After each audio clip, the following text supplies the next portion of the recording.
Hi guys, today's video is a get ready with me on this highly requested silvery smoky brown eye, so let's jump straight into it. First up, I'm going to be prepping my skin using the Dermalogica Skin Perfect Primer. This one keeps my face matte. It also smooths out my enlarged pores and imperfections underneath my foundation. It's also actually got clinical ingredients in it to help prevent aging, which I think is super cool. Then going in with my NARS Sheer Glow Foundation. I love this one for those times when I want my skin to look really super perfect and photoshopped, and this one I can typically get around 8 hours of wear on my oily skin.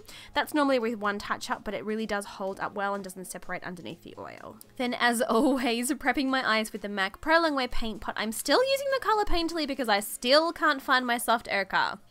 Starting to feel like a little gremlin might have stolen it or something. Moving on to brows. Today using the GERARD Cosmetics Brow Bar To Go. This one used to be my all-time favorite go-to brow palette. You can see by how well loved it looks. I love this one because the dark shade in it is very cool undertone, which is perfect for my cool sort of really dark brown hair. Then going through and I'm actually using the Benefit They're Real Tinted Lash Primer to set my brows into pace. Oh my gosh, place. I've been loving this stuff lately to give my brows a really hairy, you know, thick defined look. Then going in with the Too Faced Sweet Peach palette. You guys know how much I love this thing. It's so funny because whenever I sort of post about it on Instagram and things like that, some people love it, some people hate it. Like, it is actually quite controversial. For me, it is my most used and loved palette ever. So I'm taking those sort of cooler taupey browns from that palette.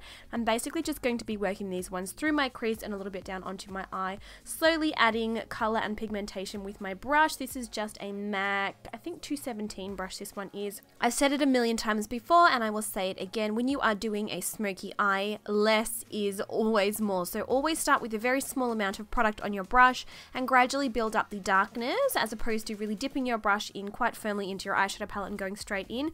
That is how you get that sort of choppy, chunky, sort of messy eyeshadow.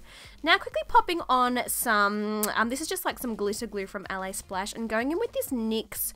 This is their glitter ball or glitter roller ball in the color Walnut.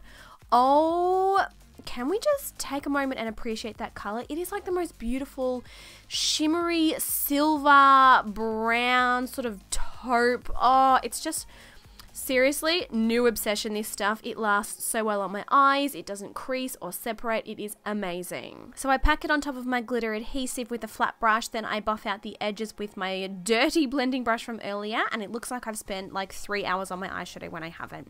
Now, I'm so sorry, but I seem to have lost the clip of me applying my mascara and lashes. These lashes here are from my own brand that's launching very soon. So do make sure that you are following the Instagram if you want, you know, to keep up with launch updates and stuff.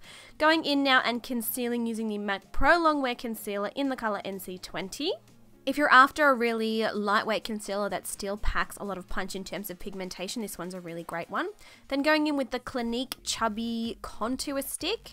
Again, if you struggle with cream contour or you just struggle with contouring altogether, this is a really basic, simple, quick, easy to use product that blends out easily, and when you blend it out, it actually shears out quite nicely. You'll see here, you'll be like, whoa girl, you are applying a lot of product.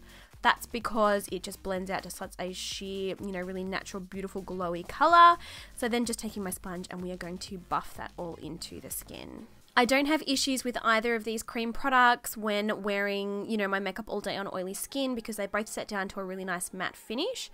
And again, in terms of cream contouring, you'll see with this sponge, I'm always working in upwards motions. I'm never blending that product down. When you actually start to blend your contour down, you know, towards the jaw, actually pulls your entire face down and it can make you look kind of tired and kind of aged. So make sure to always blend upwards when you are working with any kind of contouring products. Now taking the Cover FX Perfect setting powder, it's called, just in the color Translucent.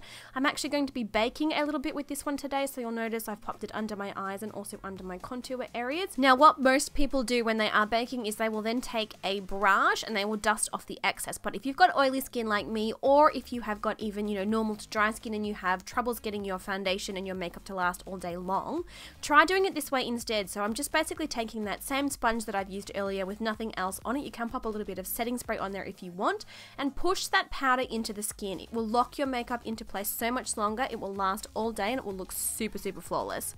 Now taking this Milani Baked Blush, popping it on the higher points of my cheekbones here, pulling it up to the hairline to give myself a really nice natural youthful glow. And then finishing my cheeks off with a light dusting of this highlighter. This is the Becca Opal. This one's got more of like a pinky cooler undertone. Then finally, for the lips, I'm using the GERARD Cosmetics Hydro Matte Liquid Lipstick in the color Skinny Dip. I've spoken about these before. For me, they are the most comfortable and longest lasting liquid lipsticks. I do get quite dry lips. They look, even right now, they look quite dry on camera, but this one keeps them, you know, really nice and hydrated throughout the day. So that's it for the video, guys. I'm sorry I'm still a little bit nasally. I'm still unwell with this awful flu, but I love you all, and I will catch you guys in the next video.